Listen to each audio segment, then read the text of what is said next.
Police say a human leg found in Sulphur Fork Creek could be connected to the disappearance of Jennifer and Adrianna Wix, a mom and daughter who disappeared in 2004. Gessner spoke to her sister, who says after all of these years, she has a newfound sense of hope as a new detective takes over the case. Every small town has its secrets.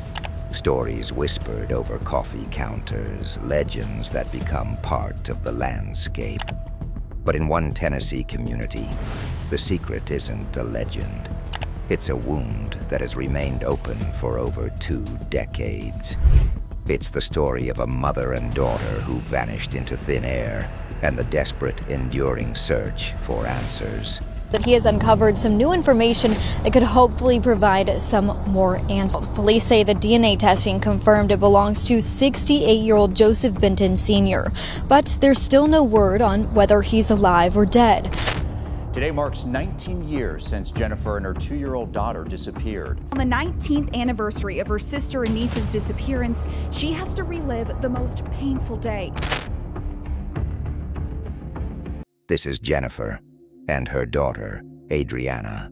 Their story is one of love, of tragedy, and of a mystery that has stubbornly refused to be solved. Always the hardest day because, it's just like heavy, heavy, heavy memory.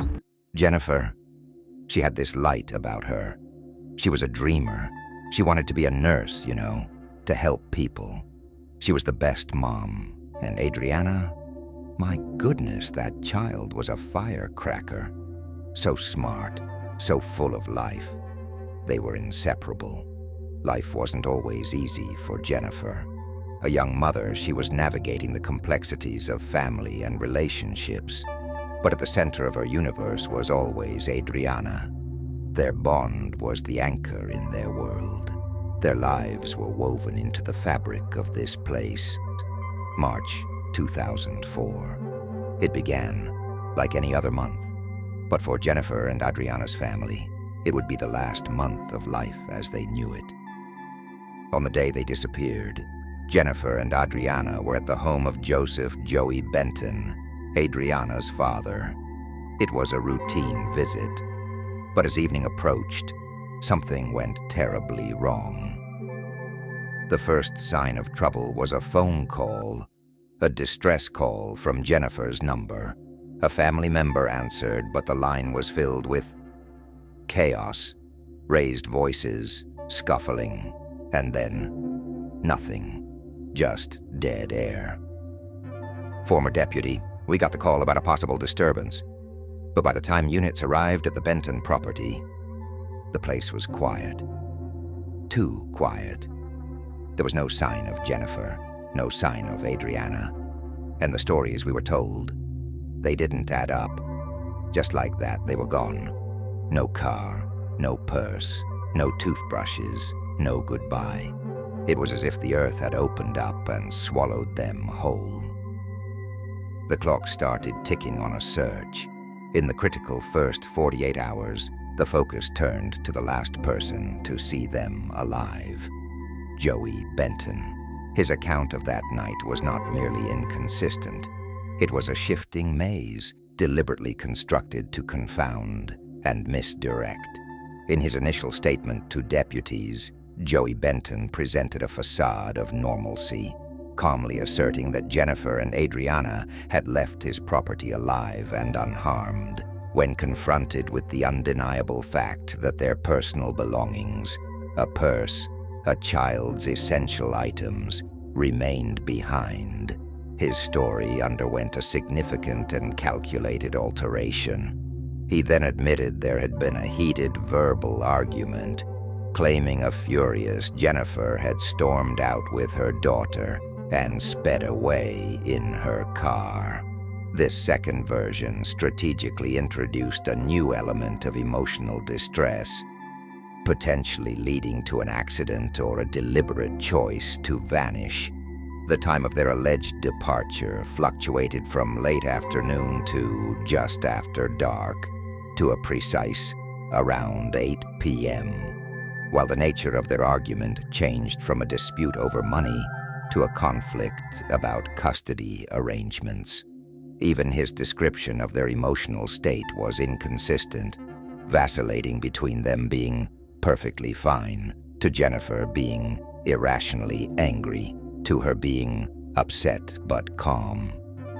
The man-hours spent verifying and subsequently disproving each timeline, each motive, and each location he mentioned were hours not spent on legitimate forensic analysis or following up on tips from the public, effectively paralyzing the case's forward momentum from the very beginning. This ever-changing narrative did more than just divert resources.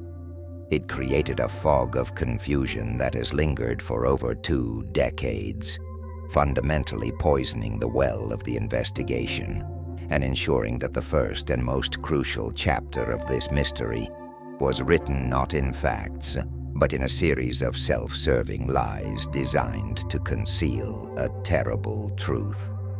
In any missing persons case, consistency is key.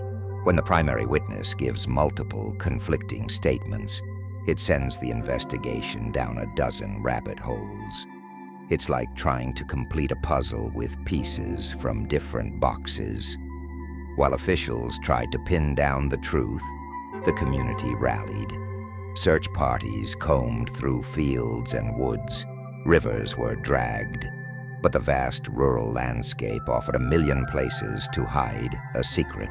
With no crime scene, no body, and no consistent story, the investigation began to stall. Casey, it was a nightmare. You're trying to hold on to hope, but with every day that passed, with every story that changed, it felt like we were being lied to. On our family, and she would speak to not only my mom, but a family member of hers on her dad's side or my mom's side almost every day, and multiple people. She lived with a family member. She was just 21 whenever she disappeared, but she lived with a family member, either my aunt, her grandmother, or my mom, and me and my other sister her whole life. We were screaming into a void, begging someone to find them, to tell us what happened. For 20 years, the family refused to let the world forget. Their vigil became a lifetime. Birthdays, holidays, anniversaries, each one a fresh reminder of the gaping hole in their lives. Buddy Mitchell, this is, without question, the most challenging category of investigation a person can undertake.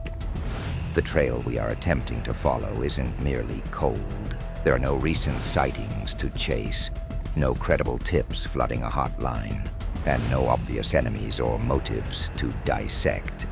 We are left staring at a static picture, a single moment frozen in time, with all subsequent moments a complete and terrifying mystery. Wrap your head around, first of all, it was put down as a runaway that she just left, which I find that a little alarming. She would not leave the baby stuff at the house and the car seat.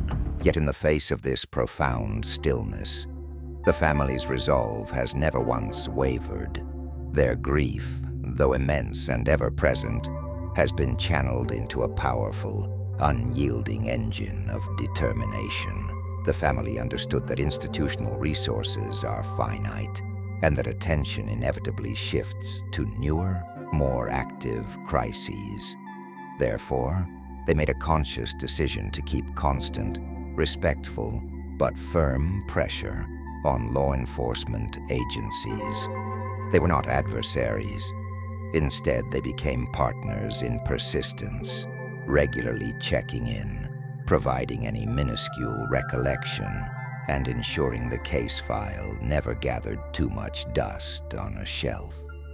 They became experts in their own right, learning the language of investigations and the mechanics of the system, all to ensure their loved one was never forgotten by those in a position to help. In essence, they have done everything a family could possibly do. They have transformed their anguish into action, their hope into a strategy, and their love into a relentless force. they have become the unwavering keepers of the flame, ensuring that the light for their missing loved one continues to burn brightly against the overwhelming darkness of time and uncertainty. Their actions stand as a testament to the power of familial love, a powerful reminder that the most crucial element in any cold case is not a piece of evidence, but the undying resolve of those left behind. The case today stands as a complex and multi-layered puzzle. Joseph Benton Sr. is facing charges of tampering with evidence and abuse of a corpse. His case is moving slowly through the legal system, while his son Joey has not been charged with any crime related to the disappearances, at least, not yet. The district attorney has stated that the investigation remains very much active.